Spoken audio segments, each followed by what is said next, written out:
Kırılsın ellerim neye yarıyor?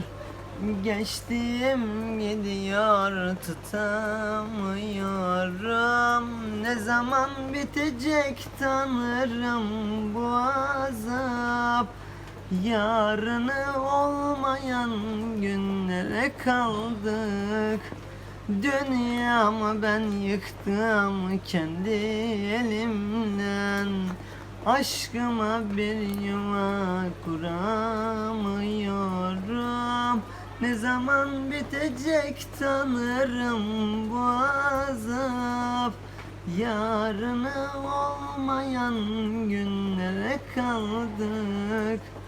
Dünyamı ben yıktım kendi elimden. Aşkıma bir yuva kuramıyorum.